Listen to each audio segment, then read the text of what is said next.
Hey guys, welcome to, what are we, week 13 podcast. Yeah. Going to the final week. Not as much as we used to have to go over, but we have stuff to go over. Some big matchups that just finished. Some broken hearts. Yeah, it's at 11 o'clock as we're recording this on Sunday night, so standings aren't updated yet, but like Shane said, some big matchups that just finished. Some overtime. We just watched the overtime, so we know all the games are over. But yeah, some heartbreaks. We have some preview for next week. It's going to be an exciting week 13. I don't think we've ever had a playoff race like this in the league. Yeah. It's really exciting, guys. So fuck it, let's get into it. I know you said we are going to have a quick show there, but 13 shows already? Like, can you believe that? Man. It's a full season, but it's done. Fuck. No guests again tonight because, no one wants to join us. I scared everybody off, man. I think it is. It's my fault. You started winning, like when we stopped having guests. And nobody wants to come on anymore. Yeah. I get it. We have a new bye week. It appears. We'll get to that. We'll get to that. We'll talk about that. Can we call it a Braden bye week if he keeps winning? Yeah. Well, let's start off with a review of last week. Nick, why don't you tell me about the whole shaft versus Saucier Pass?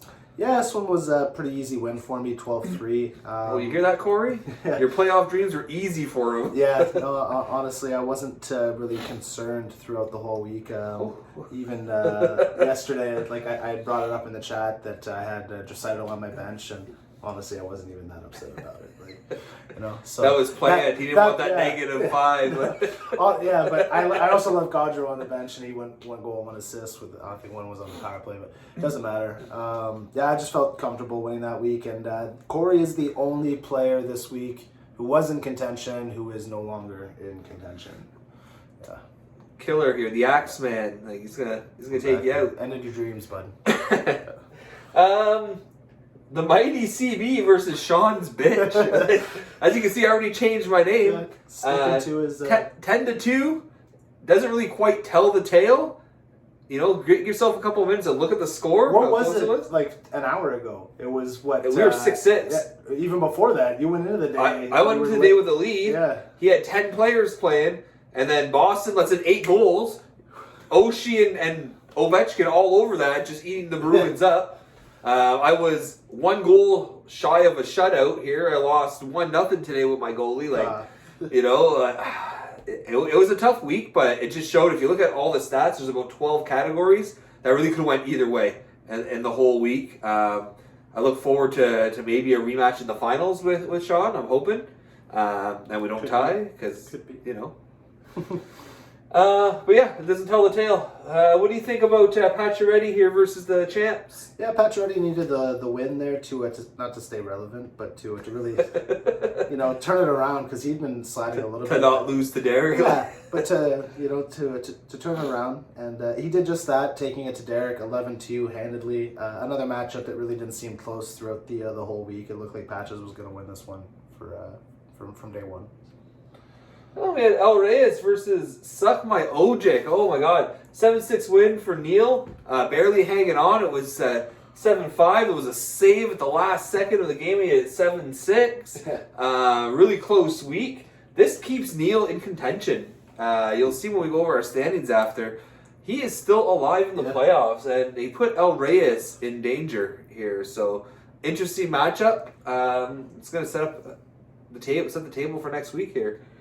Why don't you tell me about Cherry Pickin' Daddy versus Relentless here? Yeah, this one was a really good matchup throughout the whole week. Cherry Pickin' Daddy and Relentless going back and forth. I was really rooting for the tie on this one, actually. It works out that it really helped me. But yeah, both of these guys are going to be fighting for one of those last playoff spots there. So very interesting for these two to have tied going into the last week of the season. Yeah, it puts in an interesting scenario. I know both teams getting a point there, so Kyle has a big matchup with a non-playoff team, and he's hoping I do the dirty work for him against Relentless. There were a couple of teams in that logjam at 7-4 there, and Relentless did not end up advancing along with a couple of the other ones, so kind of drops him back a little bit, and I forget if he's at risk of missing the playoffs now. Well, he can be. He can be, yeah. We're going to go over the standings after, guys, and we're going to go over the tie-breaking Yeah. because we did find it. You can find 2 on the website. There's a link right when you load up the website itself. It says click here for tie-break info. But we're going to talk about Daltrey versus Daltrey. Daltrey 187 here, but when we say this Daltrey, we mean the beef. He took it to his dad, you know. It's time for payback. He beat his dad instead of the opposite. But no, that puts actually Daltrey in a better spot, and Daltrey Sr. on the verge of missing the playoffs. Why don't you tell me about the Braden bye week? Yeah, so I don't, like you said, I don't know if we're going to be able to keep calling it the Braden bye week. That's Braden's 3rd win of the season. Back to back. Yeah, back-to-back wins. He now has more wins than, 4 other GMs? So, I think we have to lay off Braden now. Yeah, you know what? The TBT bye week? It might be. It might have to be. I don't know. He takes pride in losing, though, TBT. He does it every Sounds year. like he does. Does it every year, trades everything he has that's good, and just says, hey, maybe next year. Yeah. Speaking of bye weeks here, Plums took it to Tyler here, 9-4. I don't know, Tyler had a rough roster. He had a rough year. Good news, though, for him is Kucherov should be healthy next year, unless something happens to him in the playoffs. I don't think he made awful moves. Like, the moves he did make were sometimes questionable, but he was active. He was trying to compete, you know, so it's just a bad luck year for him. Yeah, I think so. I think one mistake he did make was he dropped Bishop when he probably could have traded him. Yes, you're not going to use him. He's on the IR. You have Cooch on the IR. Yeah. Someone would have traded you something for Probably. him. Like, but that's not like a huge mistake, you know. That's growing pains when you're a rookie GM. But overall, guys, it was some big weeks here. A lot of shifting in the standings. But before we get to that, let's actually talk about the predictions here. Oh, you got the tiebreaker up? Yeah, let's talk about the tiebreaker then. Might as well. So, in fantasy hockey, the tiebreaker is win percentage. If that doesn't settle it, we're going to skip points because it doesn't matter for us. We're not a points league. It's going to be number of wins.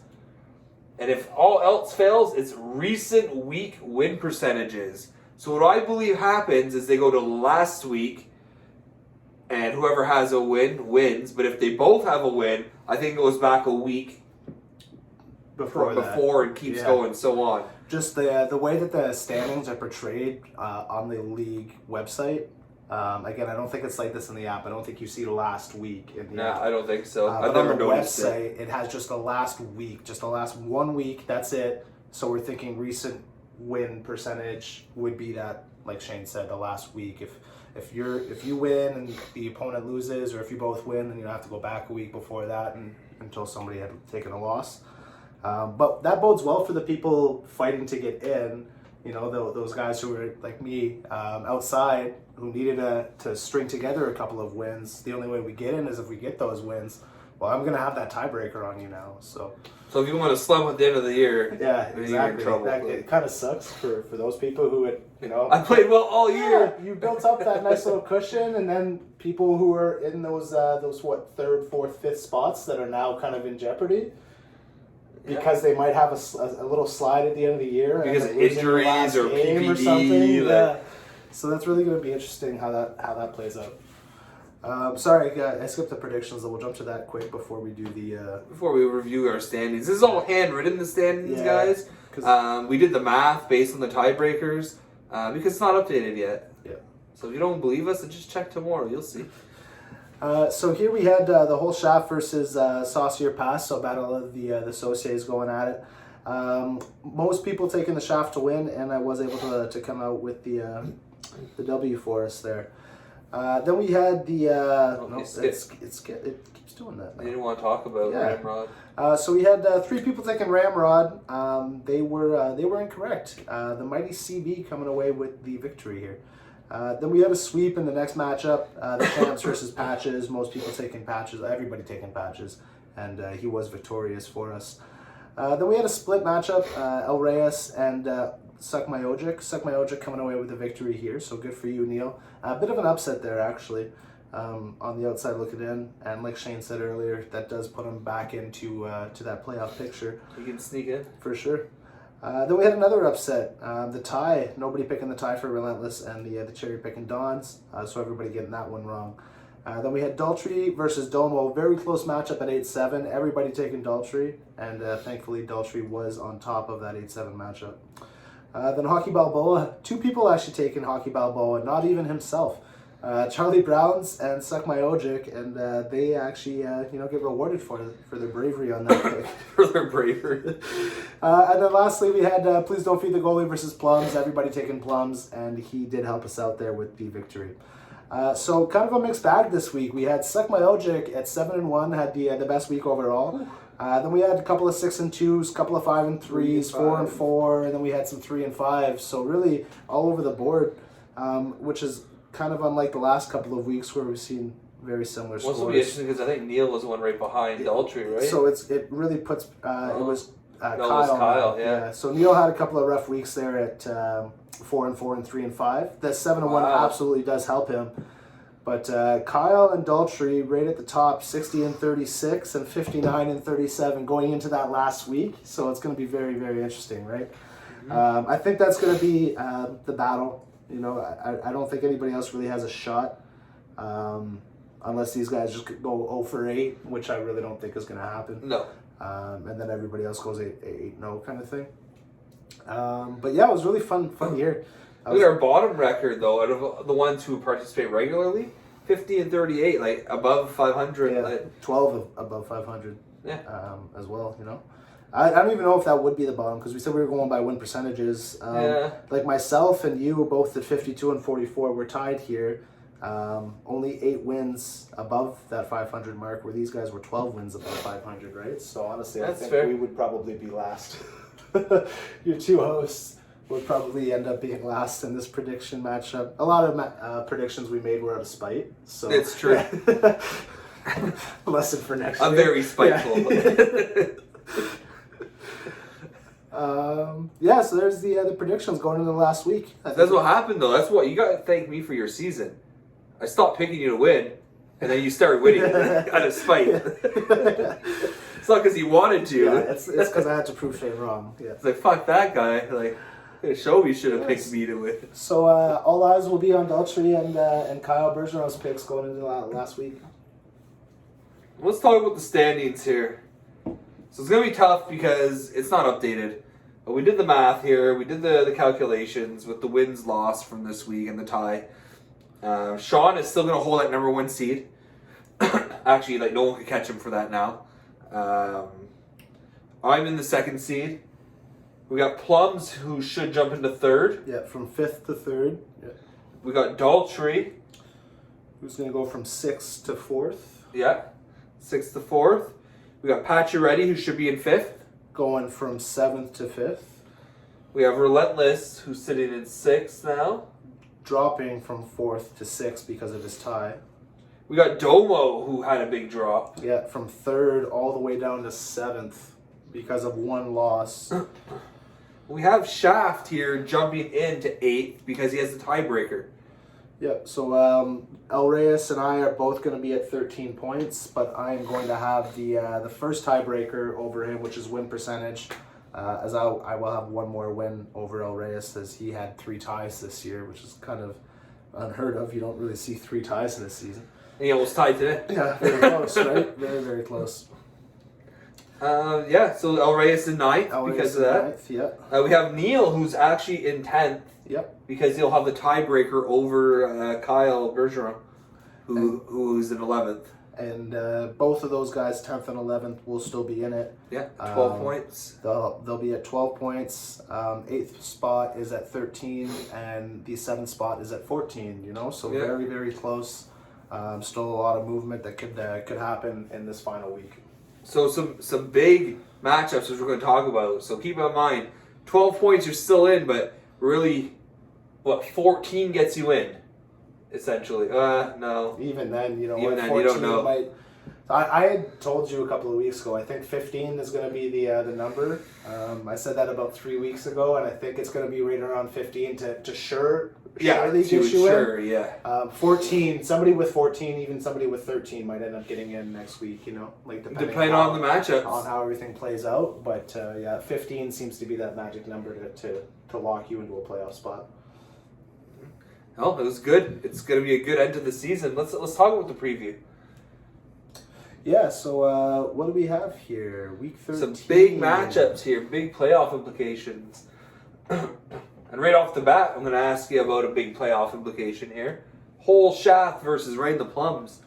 Yeah, so Kyle's going to be securely locked into a playoff spot at this point. I'm going to be holding down that 8th and final playoff spot, so everybody's going to be chasing me. I really need to come up with a victory here, and I think I am going to do that. Kyle's goalies have been hit pretty hard with injuries over the last couple of weeks. I don't think they're fully recovered from that yet, so I think I'm going to take this week. No, Kyle's not just playing for fun, though, this week. If I lose and he wins, he could take the division. Yeah, no, so, exactly. I think Kyle's going to win. That's my pick, but... I think he has a chance at winning. I think this could go either way. It's going to be a tight matchup. But I love that it's huge playoff implications. So I think it's going to be an exciting matchup this week. I'm going to choose Plums. Sean's Bitch versus Relentless. Yeah, I think I'm going to take Relentless in this one. Just because I've been picking Shane for a while, but also because Relentless is going to be like a dog fighting this week. He's could... Actually, you know what? Maybe not. I think Relentless is still going to win, but I don't think he's going to need to fight that hard to secure his playoff spot. I think he's pretty safe, but he probably doesn't want to lose. If things fall the wrong way for him, this could be a first round matchup. It could be, yeah. So this could be a preview of back-to-back weeks of me and Relentless. I've been on a slump, but I've been losing everything. It's been close.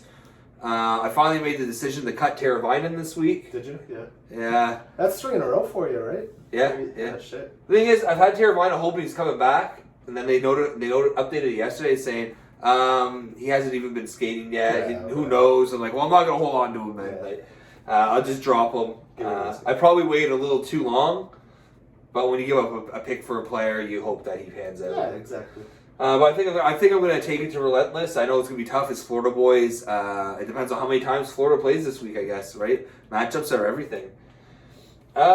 This one pretty much means nothing. 2016-17 champs versus Y'all Try the Beef.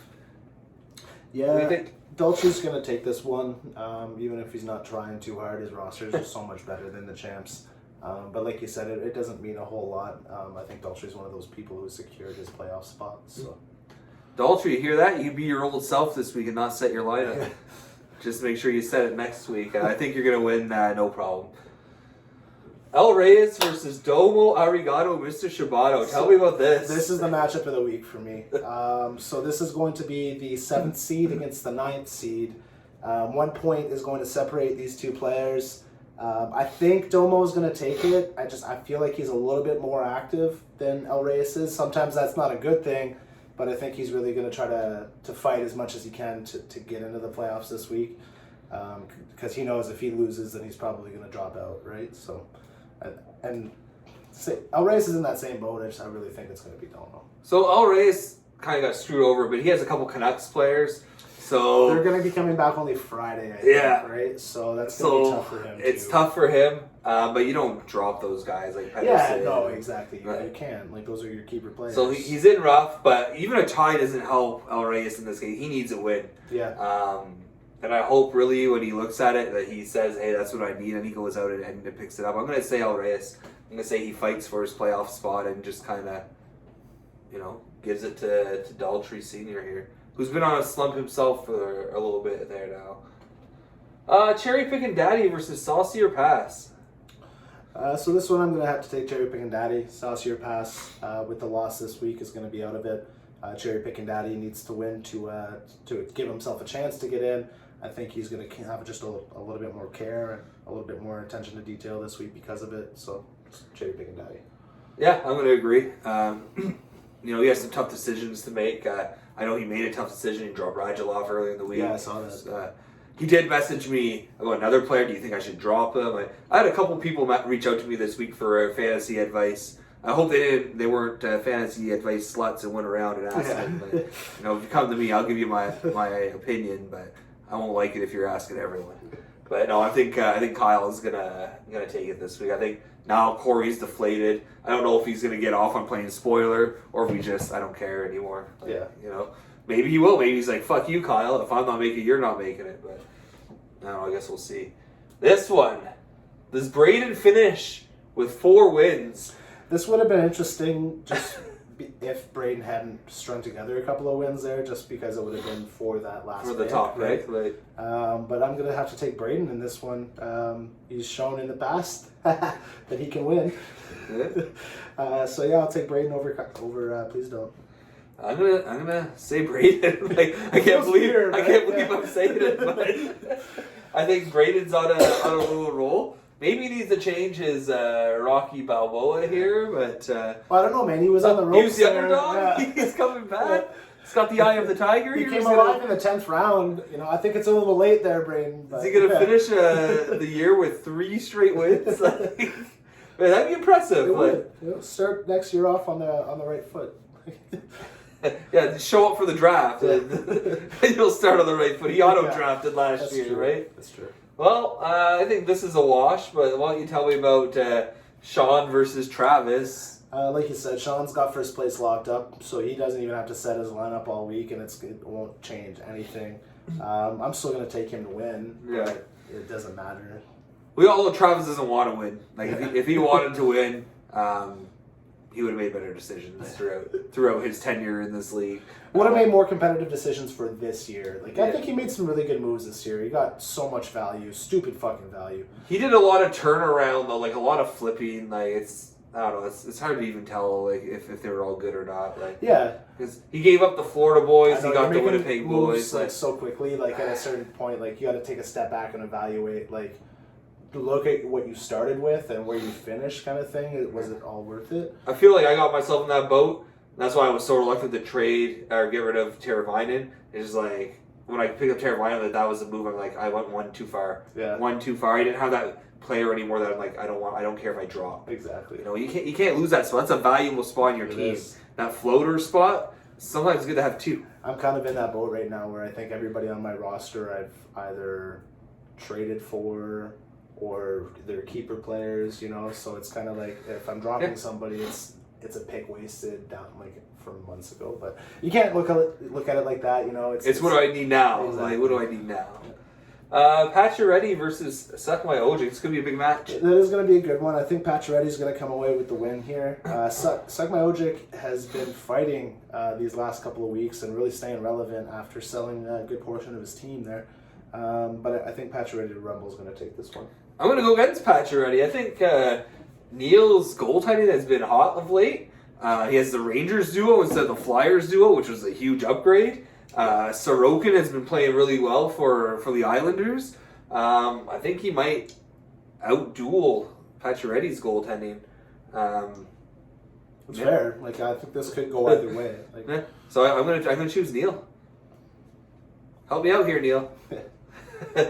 But I think overall, guys, it's been a great season. I've had a lot of fun throughout the weeks doing the podcast, even just following the league. I've been so much more involved in the whole standings, all the matchups. I hope you guys have had a great season as well. Looking forward to the playoffs. Looking forward to seeing everyone who's in the playoffs and looking forward to hearing from the people who aren't in the playoffs. Yeah. But, that's always part of it, right? Heartbreak. And this time of year, a lot of hearts are going to get broken. Next week's going to be the start of it. People are going to get their hearts broken. And then guess what? Every week, half of the teams left are going to get their heart broken. Exactly. Another year where your name's not on this. Yep. And you don't want that. Trust me. I have to look at this every day. Well, with all being said, from the start of the season where there was so much uncertainty, I think we can say now that we're probably going to get our season in with only about 3 weeks left. Yeah. In our actual season with playoffs included. I don't see them. They're pretty adamant on finishing it. It sucks for the people of Canadian teams, though, because it looks like they've extended the regular season for the North Division Oh, to really? make up some of those games. So some guys are going to lose some games. That was part of my strategy at the beginning of the year because they weren't getting postponed at all. I was looking at picking up Canadian players who were consistently playing every night and not getting those postponed games. Now I'm kind of Now you're like, oh shit. fuck. Yeah. Bad timing. Okay. So it's a strategy you have to work with, right? So everyone's faced adversity this season. I don't think there's a single GM here who has not. Everyone's been in a rough spot at one point. So, but overall, great season, guys. I'm looking forward to the playoffs. But let's see how this tight playoff race finishes. I can't wait. I already wish it was next week. I'm not gonna lie. Honestly. Yeah, good luck to everyone this week. For sure. Yeah, good luck, guys. Remember to send in your picks and anything else you want. If you want fantasy advice, come to me. Or don't. I want a 3-game loser streak. You don't want to talk to me. Just don't come to me afterwards. Message Sean. You'll be there. I'll hear about it if you come to him after. I won't be happy. Advice slut. Fucking advice sluts. Oh, anyway, guys, have a good week. Good luck. Hopefully, see some of you in the playoffs. Well, I'll see someone in the playoffs. See 7 of you is in the playoffs. See you guys.